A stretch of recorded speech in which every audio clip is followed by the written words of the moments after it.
I'll go ahead and pause the music, and I think we can just get right into the recap here with that out of the way. Which the recap is gonna be, it's a little weird now that you guys can actually watch the campaign itself. I mean, it's probably not going to change that much, but you know, if I'm making stuff up or I'm not remembering stuff correctly, then suddenly I can get called out for my bullshit. So that's interesting and new and exciting. But hopefully I handle that okay and don't have a meltdown when I forget the exact number of doggos that they fought or something like that.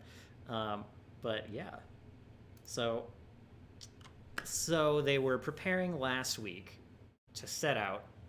They're getting rid of their werewolf curse and setting out to claim Salamander's head, and in so doing, claim the throne of the Emperor of Eden.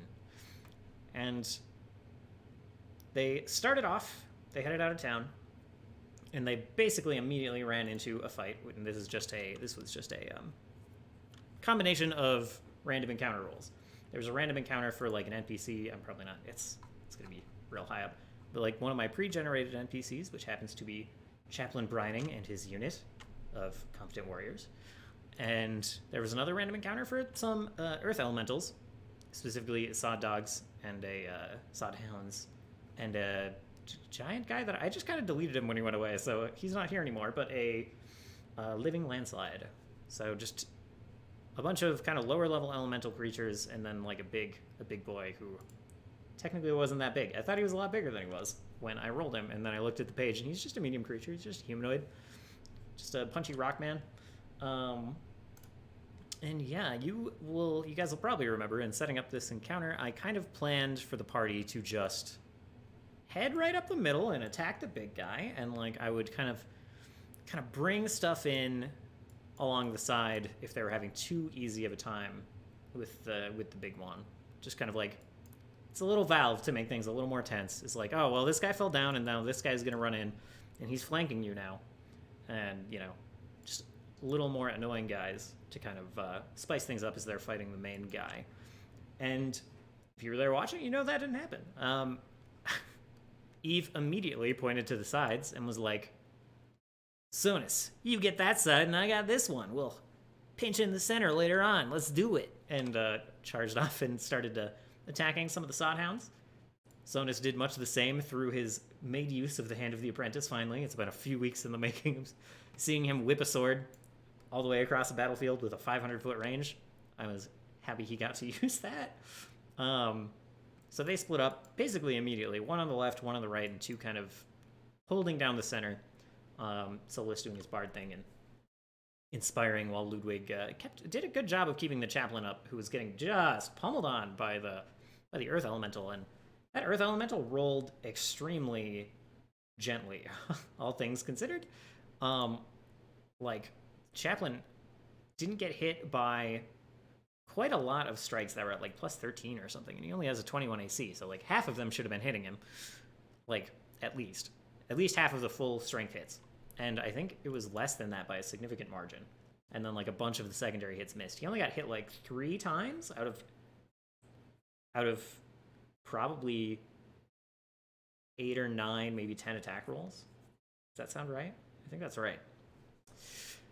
But yeah, so, you know, they split up. They took down some of the side stuff. Chaplain was getting beat on. They kind of got the hint that they needed to come help this guy out, or the Earth Elemental was going to break through, and they managed to do that. They came over here. This guy was not supposed to live. Like, he was not supposed to stay conscious that whole time. Like, supposed to, whatever. But I expected him to go down much sooner. But these guys, the healing between, I think it was just I guess it was just Ludwig, maybe Solus a little bit. They kept him up. They popped him up a couple of times, allowed him to take like an extra couple of hits. He got crit twice. He had no business being alive. But yeah, so they managed to get over here before Chaplain fell down. They kind of surrounded the golem and took him down. And yeah, they definitely expected more out of this encounter than I gave them, I guess. So like if they lived to their turn and they were low health, the elementals like jumped underground just to like get away, and the players were like, "Oh, where'd they go? I gotta chase them down. They're gonna pop back up. They're gonna be flanking. This is bad." And like I could have done that probably, Um, I think I want to. I think I want to reuse Earth Elemental creatures in the future and have that actually happen. But in this case, it was just like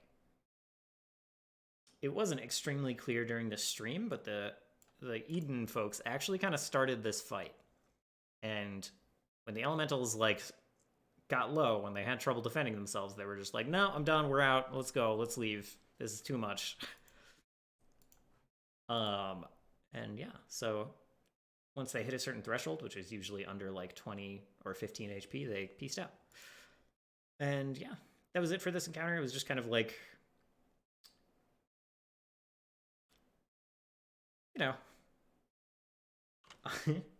welcome core. I don't know what I'm supposed to do with like, but if you were evil, and you had, and your name was Carreros, okay. If you don't mind, I think I'm gonna finish the recap, and then I will. Oh, I guess we can hit these. Hold on, I'll think about it. I'll think about it while I'm going, and I'll try to come up with something. I should be able to hit these out fast enough. I need to practice hitting them out fast enough that I can do them while I'm doing the recap stuff. So yeah, the bigger part of this, like, yeah, it was supposed to be an interesting encounter, not necessarily challenging after I saw it was rolled. But it was kind of just to show like where these NPCs were headed off to the rot, and that there was trouble over there, and kind of signaling that.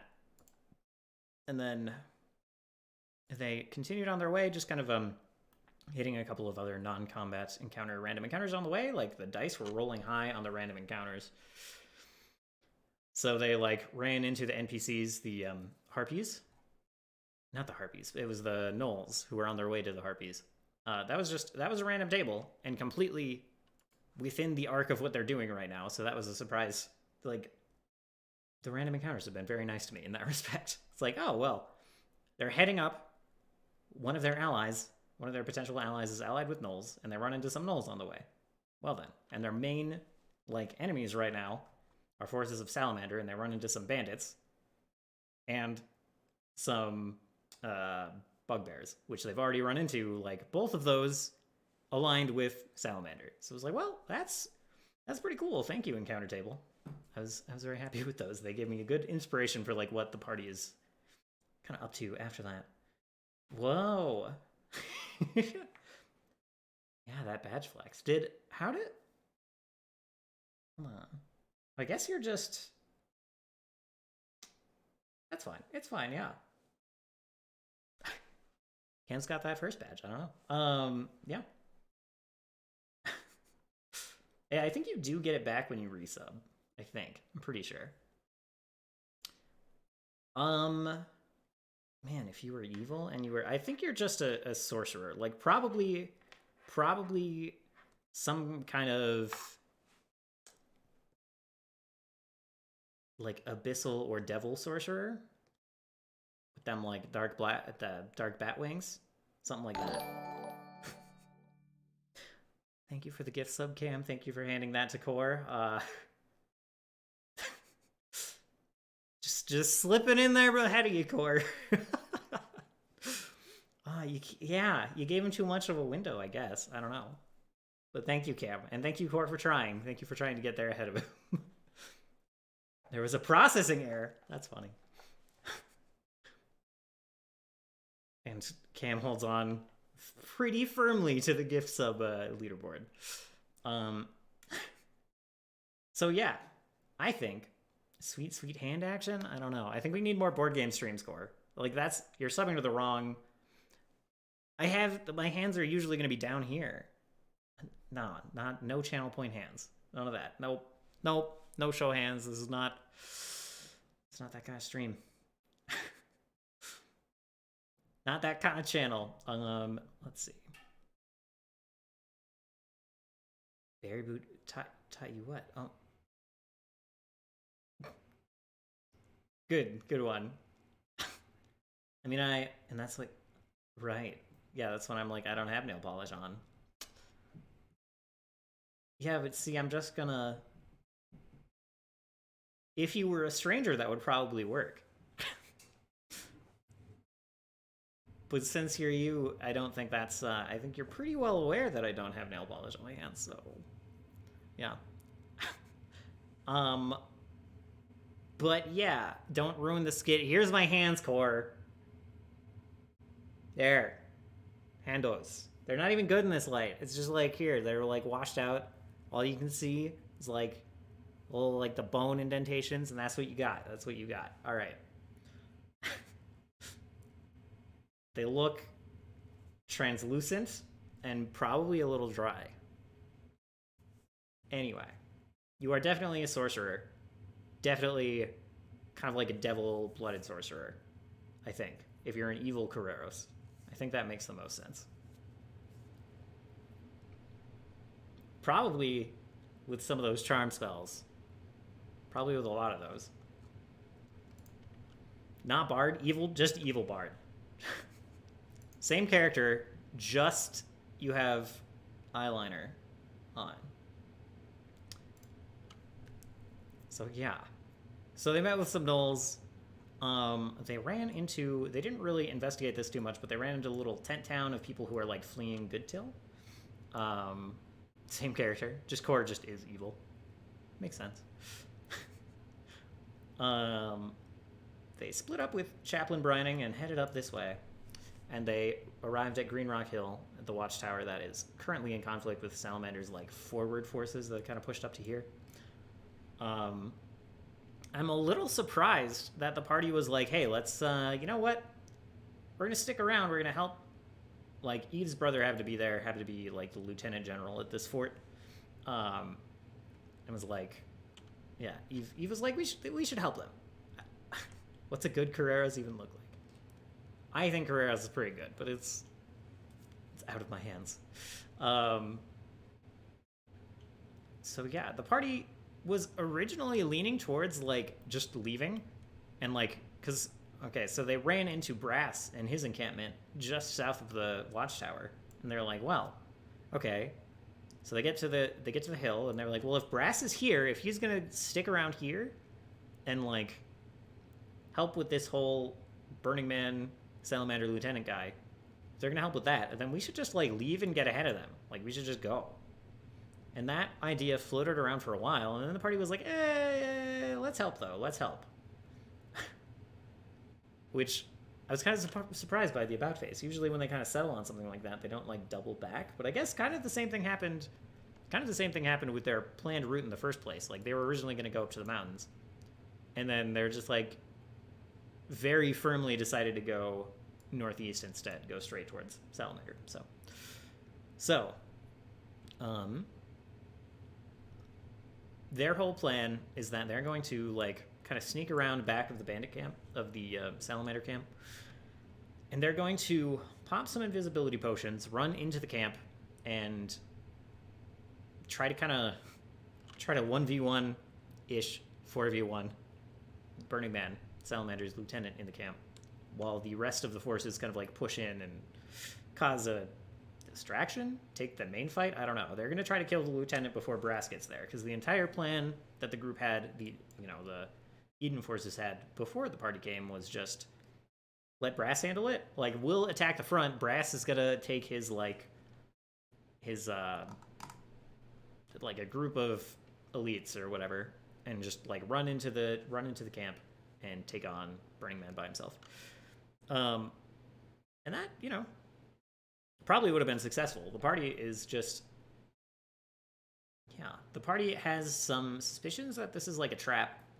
And they have some...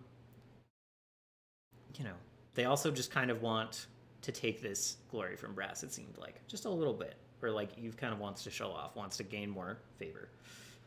And Solus is probably just doing his wanting to take good care of Eden thing. Make sure Eden survives. So... yeah, that's kind of going on. And that's pretty much where we ended it. The party headed out. They ran into a group of Salamander's bandits, like I mentioned. I don't know what that is, Cam. Is that in response to what to Cora's question? I feel like yes. I'll have to look this up. So yeah, they ran into some bandits in a cave. They were sitting around. They were playing a game. I don't remember if I gave it a name, but I'm not going to try to come up with one now. It's a cleric archetype. Okay, I see. I see. Oh, okay. That makes sense. So yeah, they ran into that group. They were playing cards. Played cards with them. Kind of noticed that maybe not everyone in this bandit group was here in the cave. That's one thing that they found out. Another thing they found out is... Oh, that's fine, Cam. It's fine if you're not. But thank you. I'm glad you are. So yeah, what? There's more people in there who aren't there right now.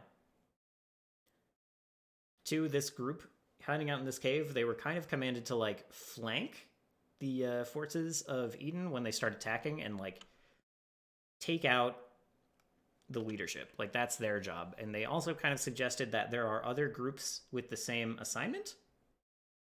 So they found that out. They didn't really consider that too much. They didn't talk about that very much. But it could just be because they're planning this ambush. So we'll see if that comes back tomorrow. If not, I'll probably softly remind them. Because I don't want it to be like a gotcha thing. I want it to be like a, okay, so there might be trouble. Like, Eve might realize that, like, her brother might be in trouble if they don't go and help him out because they don't know of, like, the flanking command here. So I might reiterate that when we're doing the recap. But yeah, so, like, they run into part of this group. The other part is, like, a bunch of bugbears with wargs. They're, like, warg riders. And so they're, you know, that's kind of the cavalry that would charge on the leadership during the conflict the next day. So they decided to stick around and ambush those guys instead of moving on. So I think that will, like, whatever the party chooses, that will weaken the group that goes to try to attack Eve's brother and the general. And yeah, that's kind of where we ended it with them setting up the ambush and Eve jumping out and stabbing one of the bugbears through the neck. So we'll be starting tomorrow's encounter off, like, just in that cave, doing that fight, that ambush. I think what I'm going to do is the party can all have prepared actions for when the bugbears enter the door, and then it'll just be normal initiative from there. So Eve's ready to action has been revealed, and it is stab neck. So, but yeah, it was pretty good, I think. I think that this is kind of, I was talking to my roommates in core about this, but like being on stream kind of felt like it made me pay a little bit more attention to pacing and like dramatic moments, just a bit. I'm already pretty good at it, but there's slightly more of an eye for being entertaining instead of just like running the game and running the simulation and seeing what the players do and everything. So yeah, that was kind of cool for me to feel. I do have fans to please now, right? One of my players mentioned that I don't have to like prod them forward as much, which I know I definitely did in like the Watchtower when they were talking to the general and Eve's brother, Seth. I guess the brother's name is. I can use the name.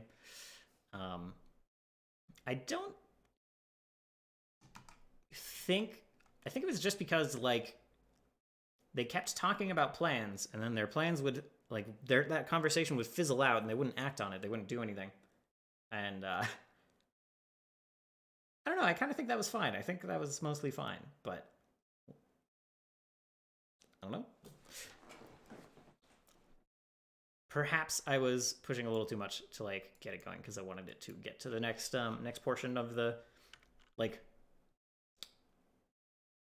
I had an idea of at least a point where I wanted to. Well, thank you, Cam. I'm happy that you hold that opinion.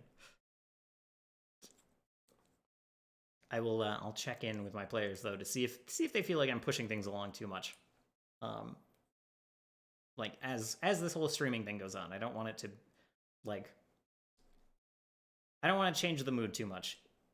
If it makes me better, that's great. If it makes it more annoying for the players, I don't want it to be more annoying for the players. I don't want that to be the case. So I'm going to keep checking in with them and, you know, making sure that like the pacing and the way the game feels is still good for them. So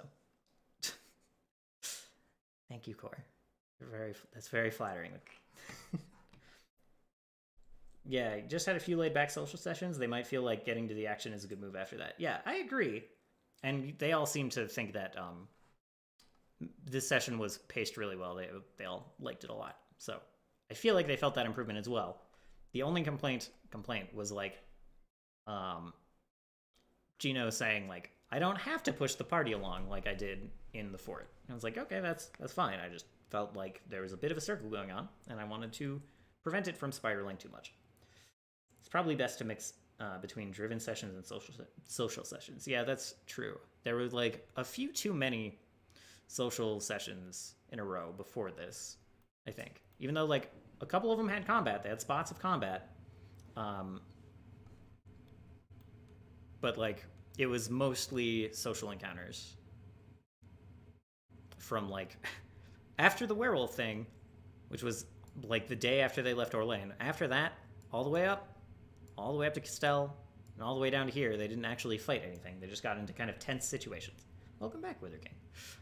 So yeah, I think they were pretty happy to like have a very fighty, very a more direct session that wasn't them like talking to NPCs a bunch. I feel like they enjoyed that, even though there was still quite a lot of NPC talking. It wasn't like all combat. It was just like more directed, more guided, more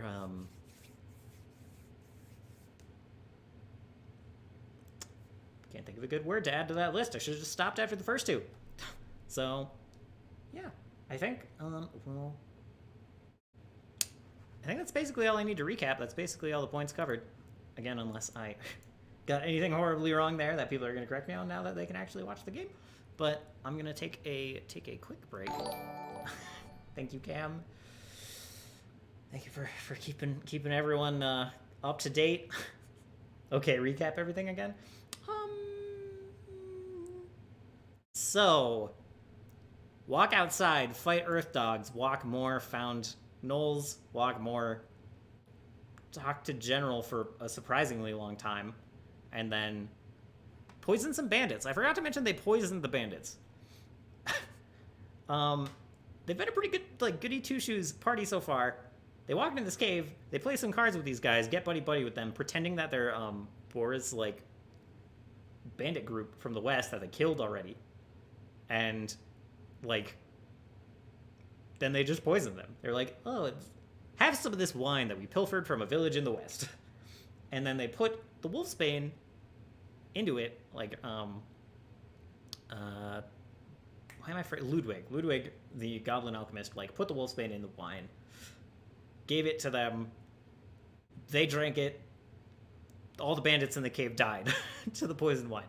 So that was a surprising, like, morally, not even gray, that was a pretty morally, like, below board thing to do. And they just executed on that. They were like, well, we gotta fight. These guys are not friends with us. These guys are bad people. Let's just do this the easy way. We've got important things to do tomorrow. Let's not use too many resources. And yeah. So anyway, they did that. They poisoned the guys, poisoned the bandit boys, and all the Australian bandit boys. I'm sorry, Cam. I'm sorry for that accent. I'm sorry if you were there for that. And then, yeah, they set up an ambush, another kind of morally below board thing, and they're waiting for the bugbears to get back, and they're going to stab them all in the face if they can. So we're going to set that up in just a couple of minutes.